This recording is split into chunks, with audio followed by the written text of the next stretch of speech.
রাসূল আকরাম সাল্লাল্লাহু আলাইহি ওয়াসাল্লামের কন্যা, নবীজির কলিজার টুকরা, নয়নের মণি, আল্লাহু আকবার, বেহেশতি মহিলাদের সরদার হযরতে ফাতেমাতুজ জোহরা রাদিয়াল্লাহু আনহা ইন্তেকালের সময় যোহরের নামাজের পরে, আল্লাহু আকবার, কয়দিন পর্যন্ত ফাতেমা জ্বরে আক্রান্ত ছিলেন। যেদিন ইন্তেকাল হইবেন রোজা ছিল, রোজা ছিল ফাতেমা। আল্লাহু আকবার। আগের রাত্রে নবীজিকে স্বপ্ন দেখছে, নবীজিকে স্বপ্নের মধ্যে দেখছে গভীর রাত্রে মুহাম্মদুর রাসূলুল্লাহ সাল্লাল্লাহু আলাইহি ওয়াসাল্লাম ফাতেমার ঘরে ঢুকি অন্ধকারের মধ্যে কি যেন তালাশ করে। ফাতেমা স্বপ্নের ভিতরে নবীজিকে জিজ্ঞাসা করে, আব্বা, এই অন্ধকারের ভিতরে আপনি কাকে তালাশ করেন, কি তালাশ করেন? নবীজি কয়, মা, তোমাকে তালাশ করতেছি একটা সংবাদ দেওয়ার জন্য। ফাতেমায় কয়, আব্বা কি সংবাদ? এগুলা সব স্বপ্নের মধ্যে হইতে আছে। ফাতেমায় কয়, আব্বা কি সংবাদ? মুহাম্মদুর রাসূলুল্লাহ সাল্লাল্লাহু আলাইহি ওয়াসাল্লাম স্বপ্নের মধ্যে ফাতেমারে কয়, ও মা, আগামী দিন তো রোজা, তুমি তো রোজা রাখবা আগামী দিন, সেহরি করবা আলীর সাথে, তোমার স্বামীর সাথে, স্বামীর দস্তরখানে। কিন্তু আগামী দিনের রোজা শেষে ইফতার করবা আব্বাজানের সাথে জান্নাতের দস্তরখানে। আমার ভাইরা, দোস্তাবাব, স্বপ্ন দেখি ঘুম ভাঙি গেছে। হযরতে ফাতেমা রাদিয়াল্লাহু আনহা বিচলিত হইয়া গেছেন, এটা কি দেখলাম? যথা সময়ে সেহরের সময় হয়েছে। হযরতে আলী রাদিয়াল্লাহু আনহু ঘুম থেকে উঠছেন, স্বামী স্ত্রী দুজনে সেহরি করছেন। কিন্তু ফাতেমা আলীর স্বপ্নের কথা কয় না, কারণ এই স্বপ্নের কথা কইলে আলীর সেহরি খাওয়া আর হবে না, এটা ফাতেমা বুঝে, এই জন্য কয় না। দুজনে সেহরি খাইছে। সেহরি খাওয়ার পরে হযরতে আলী রাদিয়াল্লাহু আনহু মসজিদে চলে গেছেন ফজরের নামাজ পড়ার জন্য।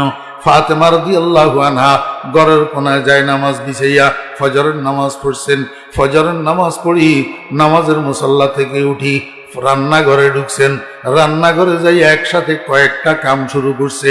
এক নম্বর, হাসান হুসাইন রাদিয়াল্লাহু আনহুমা, ছোট্ট ছোট্ট দুই শিশু বাচ্চা, এই দুজনের পরিধেয় যত কাপড় চোপড় ছিল সবগুলারে একটা বালতির মধ্যে ভিজাইছে ধোয়ার জন্য। ও বেরা দোস্ত আবাব, চুলার ভিতরে আগুন জ্বালাইছে, বড় একটা হান্ডির মধ্যে পানি দিয়া এই পানি গরম করতে আছে আগুনের উপর। অন্যদিকে বড় একটা ডিশের মধ্যে বেশি পরিমাণে কতগুলা আটারে পানি দিয়া গুলি খামির বানাইতেছে রুটি বানানোর জন্য। এই মুহূর্তে হযরতে আলী রাদিয়াল্লাহু আনহু মসজিদের থেকে আসছে, আসি ঘরে ঢুকছে। ঘরে ঢুকি দেখে ফাতেমার নামাজের মুসল্লা খালি, নামাজের মুসল্লায় ফাতেমা নাই। হযরতে আলী আশ্চর্য হইয়া গেছেন, ব্যাপারটা কি? আমি তো জীবনেও কোনোদিন দেখি নাই ফাতেমা ফজরের নামাজের মুসল্লা থেকে ইশরাকের নামাজ না পড়িয়া মুসল্লা ত্যাগ করছে, জীবনেও দেখি নাই। আজকে তো আরো ফাতেমা অসুস্থ। বিগত কয়েকদিন থেকে ফাতেমার গায়ে জ্বর, জ্বরে আক্রান্ত ফাতেমা এই ব্যতিক্রমধর্মী কাজ কেন করলো? নামাজের মুসল্লা থেকে ইশরাক না পড়ি কেন উঠলো? নিশ্চয় কোনো কারণ আছে। গেল কই? ঘরের মধ্যে তালাশ করে দেখলো ফাতেমা ঘরের মধ্যে নাই। শেষে হযরতে আলী রাদিয়াল্লাহু আনহু রান্নাঘরে যাইয়া ঢুকছে, দেখে ঠিকই রান্নাঘরে ফাতেমা আছে, কিন্তু অনেকগুলা কাজ লইয়া ব্যস্ত। হযরতে আলী রাদিয়াল্লাহু আনহু কয়, ফাতেমা, এটা কি আশ্চর্য কথা! আমি তো জীবনেও কোনোদিন তোমাকে, আল্লাহু আকবার, ফজরের নামাজের পরে ইশরাক না পড়িয়া নামাজের মুসল্লা থেকে উঠতে দেখি নাই।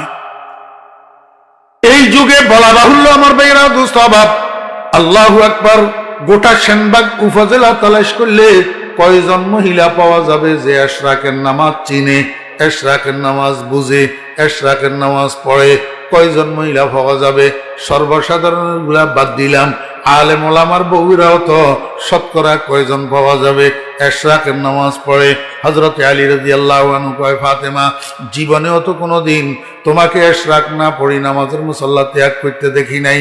আজকে তুমি অসুস্থ মানুষ, ইশরাক না পড়ি নামাজের মুসল্লা থেকে উঠে গেলা। আবার রান্নাঘরে আসি, একসাথে এতগুলা কাজ কেন শুরু করছো? বাচ্চাদের কাপড় এতগুলা কেন ভিজাইছ? তুমি অসুস্থ শরীরে এতগুলা কাপড় কেমনে ধুইবা? এতগুলা রুটি কার জন্য বানাইতেছ? আমরা সবাই মিলি 3 দিন খেলেও তো শেষ হবে না এতগুলা রুটি, কেন বানাইতেছ? এতগুলা বেশি পরিমাণ এতগুলা পানি কেন গরম করতেছ কার জন্য? ফাতেমা কয়, আলী আমি গত রাত্রে একটা স্বপ্ন দেখছি, আপনার সেহরি খাওয়া হবে না, এই জন্য বড় রাত্রে আপনাকে বলি নাই। আমি গত রাত্রে একটা স্বপ্ন দেখছি। কয় কি স্বপ্ন দেখছ? কয় আমি স্বপ্ন দেখছি আমার আব্বাজান আল্লাহু আকবার আমার ঘরের মধ্যে অন্ধকারের ভিতরে আসি হাঁটে। আমি জিজ্ঞেস করলাম, আব্বা এই অন্ধকারে আপনি কাকে তালাশ করেন? আব্বাজান কয়, ফাতেমা তোমারে তালাশ করতেছি একটা সংবাদ দেওয়ার জন্য। সংবাদটা হইল আগামী দিন তো রোজার একবার রোজার দিন, তবে সেহরি করবা তোমার স্বামীর সাথে, আর রোজা শেষে ইফতার করবা আব্বাজানের সাথে জান্নাতের দস্তরখানে। আব্বাজান এই কথা আমাকে স্বপ্নের মধ্যে বলি চলে গেছে। হযরতে আলী রাদিয়াল্লাহু আনহু এই স্বপ্ন শোনার সাথে সাথে চিৎকার মারি কান্না শুরু করছে, কারণ আলীর আর বুঝতে বাকি নাই যে ফাতেমার খাব রুয়ায়ে শয়তানি হইতে পারে না। ফাতেমার খাব রুয়ায়ে রহমানি, এটা আল্লাহর পক্ষ থেকে দেখানো খাব, এবং মুহাম্মদুর রাসূলুল্লাহ সাল্লাল্লাহু আলাইহি ওয়াসাল্লামের আকৃতি শয়তানে ধারণ করতে পারে না। বিদায় নবীজি ফাতেমার ঘরে আসি নবীজিকে বলছেন এই কথাটাও কাট্য সত্য, আগামী দিন ফাতেমার ইন্তেকাল হইয়া যাবে। যদি ইন্তেকাল না হইতো তাহলে জান্নাতে আব্বার দস্তরখানে ইফতার করতে পারতেন না। আমার বেয়েরা দোস্ত, হযরতে আলী রাদিয়াল্লাহু আনহু কান্না শুরু করছে, বাচ্চা ফলার মতো হাউমাউ করে করে কাঁদে। যখন আলী কাঁদতেছে, হযরত ফাতেমা রাদিয়াল্লাহু আনহা আখের স্বামী স্ত্রীর মধ্যে গভীর মহব্বতের সম্পর্ক থাকে, আর বিশেষ করে আলী আর ফাতেমার জুটি ছিল অন্যরকম। হযরতে আলী রাদিয়াল্লাহু আনহু ফাতেমারে কলিজার টুকরার চেয়েও বেশি মহব্বত করতেন।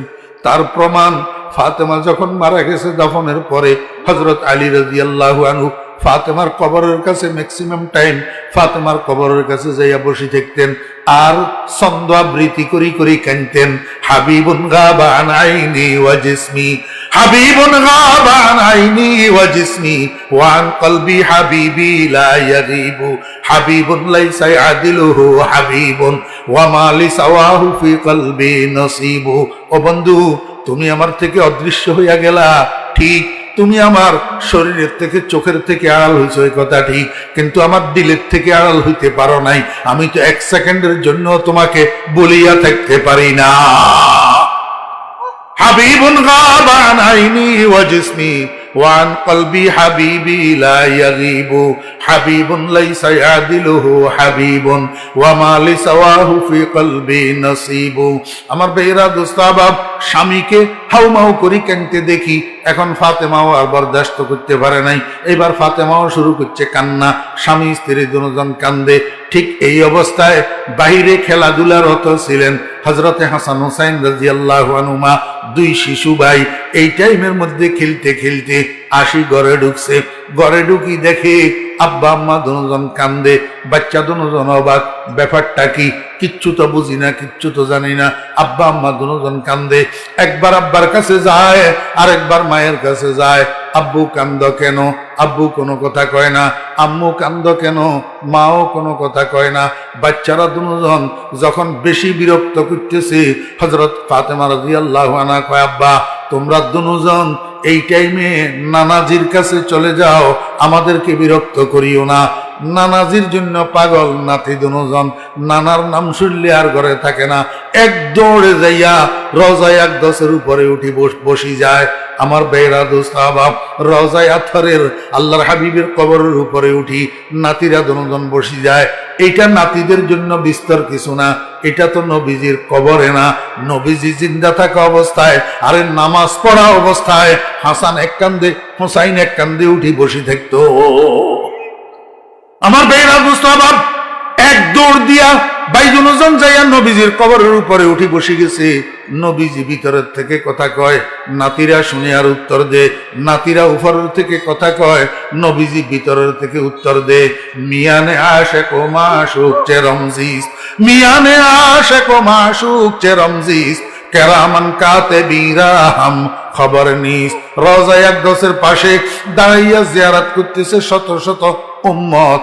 কেউ কিচ্ছু শোনে না। এদিকে নানা নাতি কবরের উপরে আর ভিতরে কথোপকথন চলে, অন্য কেউ শুনে না। নানারটা নাতিরা শুনে, নাতিরটা নানায় শুনে। আমার ভাইয়েরা, দোস্তা বাপ, আজকে যখন নাতিরা দুজন যাইয়া কবরের উপরে চাবি বসছে, নানাজি ভিতরের থেকে জিজ্ঞাসা করেন, নাতিরা এই মুহূর্তে তোমরা এখানে কেন আসলা? নাতিরা কয়, নানা যান, আম্মু আমাদেরকে পাঠাই দিয়েছেন আপনার কাছে। নানা যান কয়, নাতিরা বুঝলা না, তাড়াতাড়ি আবার ঘরে যাও, বেশি করে মায়ের চেহারার দিকে তাকাইয়া থাকো। আজকের পরে মাকে আর দুনিয়াতে পাইবা না, মায়ের চেহারা আর দেখতে পাইবা না। তাড়াতাড়ি ঘরে যাও, মায়ের চেহারার দিকে বেশি করে তাকাইয়া থাকো। এই কথা শুনি নাতিরা দুজন দৌড় দিছে ঘরের দিকে। দৌড়াইতে দৌড়াইতে আবার ঘরে গেছে। যাইয়া এবার নাতিরাও কান্দে, ছেলেরা দুজন কান্দে। হযরত ফাতেমা রাদিয়াল্লাহু আনহা জিজ্ঞেস করে, বাবা তোমরা কেন কান্দ? বেটারা দুজনে, আম্মু আমাদের থেকে আর গোপন করিয়েন না, নানাজান আমাদেরকে সব বলে দিছে, আমরা জানি গেছি আজকের পরে আর আপনাকে আমরা দুনিয়াতে পাবো না। আমার ভাইয়েরা, দুস্থ বাপ, এই করতে করতে হযরত ফাতেমা রাদিয়াল্লাহু আনহার জ্বর বাড়ি গেছে। জ্বরের তাপে উনি কাঁপা শুরু হয়েছে, আর দাঁড়াই থাকতে পারে না, বিছানার মধ্যে শুইয়া পড়ছে। আমার ভাইয়েরা, হযরতে ফাতেমা রাদিয়াল্লাহু আনহা কয়, ও আমার বেটা হাসান, তোমার আব্বারে একটু ডাকি আনো, তোমার আব্বার সাথে আমার কথা আছে। হযরতে হাসান রাদিয়াল্লাহু আনহু যাইয়া হযরত আলী রাদিয়াল্লাহু আনহুকে ডাকি আনছে। আনার পরে ফাতেমায় কয়, আলী আপনার সাথে আমার দুইটা কথা আছে। কয় কি কথা কও না? কয় এক নম্বর কথা হইল, আমি যেই দিন থেকে আপনার ঘরে আপনার স্ত্রী হইয়া আসছি, সেই দিন থেকে আপনার কোনো খেদমত করতে পারি নাই, কোনো হক আদায় করতে পারি নাই। আল্লাহর ওয়াস্তে এই কারণে যদি আপনি কিয়ামতের ময়দানে আমার বিরুদ্ধে আল্লাহর আদালতে মামলা করেন, তো আমি কন্যার কারণে আমার আব্বা রহমাতুল লিল আলামিন কোটি কোটি মানুষের সামনে শর্মিন্দা হবে। আমি চাই না আমি সন্তানের কারণে আমার আব্বা কিয়ামতের ময়দানে শর্মিন্দা হোক। আপনার হাত ধরি আপনি আমাকে জিন্দা থাকতে একটু মাফ করে দিলেন কিনা বলেন না? আমার ভাইয়েরা, দুস্তাবাব, হযরত আলী রাদিয়াল্লাহু আনহু গপ করে ফাতেমার হাত ধরছে। ফাতেমার হাত ধরেই কয়, ফাতেমা তুমি এটা কি কইলা? যেদিন থেকে আল্লাহু আকবার আমি তোমাকে আমার স্ত্রী বানাইয়া ঘরে উঠেছি, আমি তো কোনোভাবেই তোমার উপযুক্ত ছিলাম না। তুমি তো রহমতুল লিল আলামিনের কন্যা, তুমি তো দোজাহানের সম্রাটের মেয়ে, আমি কোনোভাবেই তোমার উপযুক্ত ছিলাম না। তোমার আব্বা দয়া করি মায়া করি আমার হাতে তোমারে উঠাইয়া দিছে। যেদিন থেকে তোমাকে আমি ঘরে নিয়ে আসছি, সেই দিন থেকে আজকে পর্যন্ত পেট ভরাইয়া এক বেলা খানাও তো তোমারে খাওয়াইতে পারি না, ভালো একটা কাপড়ের জামা তোমাকে পরাইতে পারি নাই, ভালো একটা বিছানায় তোমাকে শোয়াইতে পারি নাই। রহমতুল লিল আলামিনের কন্যা, তোমার যে সেবা করার দরকার ছিল, যে খেদমত করার দরকার ছিল, সেটা আমি করতে পারি নাই। এই কারণে কিয়ামতের ময়দানে রহমতুল লিল আলামিনের কাছে আমার জন্য নালিশ করিবানি কোনো কও, জিন্দা থাকতে আমার একটু মাফ করিয়া দিয়া যাও। আমার ভাইরা, স্বামী স্ত্রীর হাত ধরিয়া কান্দে, স্ত্রীর স্বামীর হাত ধরিয়া কান্দে, একজন একজনের কাছে মাপ চায়। আমার মা বোনেরা, স্বামী স্ত্রীর জীবনটা কেমন হওয়া দরকার এইখান থেকে আপনারা একটু বুঝি নেন না। আমরা তো রাত দিন ঘরের ভিতরে স্বামী স্ত্রী ঝগড়া মারামারি আর ফিটাফিটির মধ্যে লিপ্ত থাকি। স্বামী স্ত্রীর মা বাপ ধরিয়া গালাগালি করি, স্ত্রীর স্বামীর মা বাপ ধরিয়া গালাগালি করি। অথচ দোজাহানের সম্রাটের মেয়ে ফাতেমা মৃত্যুর সময় স্বামীর হাত ধরিয়া কান্দে আর মাপ চায়, আবার স্বামী স্ত্রীর হাত ধরিয়া কান্দে আর মাপ চায়। আল্লাহু আকবার। আমার ভাইরা, দোস্তাবাব, হযরত ফাতেমা রাদিয়াল্লাহু আনহা কয়, আলী আপনার সাথে আমার আরেকটা কথা, এই কিছুক্ষণের মধ্যে আমি ইন্তেকাল হইয়া যাবো, কারণ আমার তো আব্বা বলছে আব্বার সাথে ইফতার করতে হবে, তাহলে ইফতারের আগে আমার ইন্তেকাল হবে, আমি মারা যাব। সামনের রাত্রি আপনার কাছে আমার একটা অনুরোধ, আমার দাফন কাফনটাকে আগামী দিন সকাল পর্যন্ত বিলম্ব করবেন না। আমার জানাজায় শরীক হওয়ার জন্য কোনো বেগানা মানুষকে দাওয়াত দিবেন না। আপনারা যারা আছেন নিজেরা জানাজা পড়ি, নিজেরা রাত্রের অন্ধকারে আমাকে দাফন করে দিবেন। কোনো বেগানা পুরুষ যেন আমার জানাজায় আর দাফনে অংশগ্রহণ না করে। হযরত আলী রাদিয়াল্লাহু আনহু কয়, ফাতেমা এটা কি কথা কইলা? তুমি দো জাহানের সম্রাটের মেয়ে, তুমি মুহাম্মদুর রাসূলুল্লাহ সাল্লাল্লাহু আলাইহি ওয়াসাল্লামের কন্যা। তোমার ইন্তেকালের খবর শুনলে চতুর্দিক থেকে ঝাঁকে ঝাঁকে মানুষ আসবে তোমার দাফন কাফনে শরীক হওয়ার জন্য, তোমার জানাজায় অংশগ্রহণ করার জন্য। তুমি এই কথা কেন বলতেছ? ফাতেমা কও, আলী বুঝলেন না? যারা আমার জানাজা পড়ার জন্য আসবে, যারা আমাকে দফন করার জন্য আসবে, তারা আমার খাটিয়ার দিকে তো তাদের দৃষ্টি পড়বে। খাটিয়ার উপরে আমি শোয়া থাকবো, আমার লাশের দিকে তাদের নজর পড়বে। তারা হয়তো কাফনের কাপড় মোড়ানো থাকার কারণে আমার চেহারা দেখবে না, আমার শরীরের রং দেখবে না, কিন্তু কাফনের কাপড়ের উপর দিয়া আমার শরীরের গঠনটা তো তারা বুঝতে পারবে।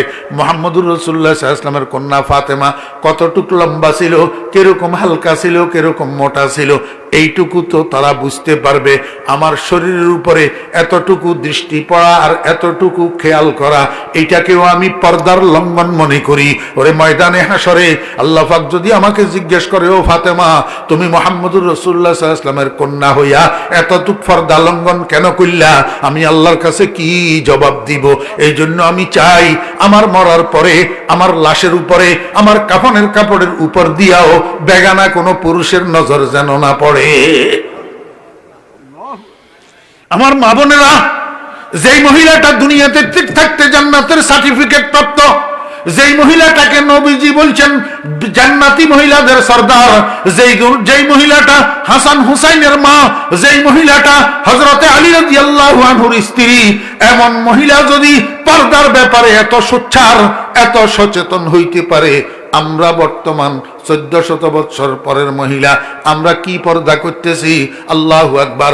আমরা অহরহ অবিরতভাবে বেগানা মানুষের সাথে কথা বলি, বেগানা মানুষের সাথে দেখা করি, পর্দাহীন অবস্থায়, বোরকাহীন অবস্থায় রাস্তায় রাস্তায় মার্কেটে ঘুরা করি। আল্লাহু আকবার। অথচ আল্লাহ পাক রব্বুল আলামিন মুহাম্মদুর রাসূলুল্লাহ সাল্লাল্লাহু আলাইহি ওয়াসাল্লামের স্ত্রীদেরকে জোরে কথা না বলার জন্য, বেগানা পুরুষের কানে কথার আওয়াজ না যাওয়ার জন্য দমকাইয়া কুল করে ফেলতেছে। ইয়া নিসা আন-নবী লাস্তুন্না কাহাদিন মিনান নিসা ইনিত্তাকাইতুন্না ফালা তাখযা'না বিল কওল ফায়াতমা'আল্লাযী ফী কলবিহি মারাদ ওয়া কুলনা কাওলাম মা'রুফা। আমার ভাইয়েরা, মহিলাদের এই পর্দার জন্য 4 জন মানুষ দায়ী। কয়জন? 4 জন। 1 নম্বরে বাপ, 2 নম্বরে ভাই, 3 নম্বরে ছেলে, 3 নম্বরে স্বামী, 4 নম্বরে ছেলে। বলেন না আমার মুখে মুখে? 1 নম্বরে বাপ, 1 নম্বরে বাপ। বাপ মরে গেছে, মহিলার অভিভাবক হইছে ভাই।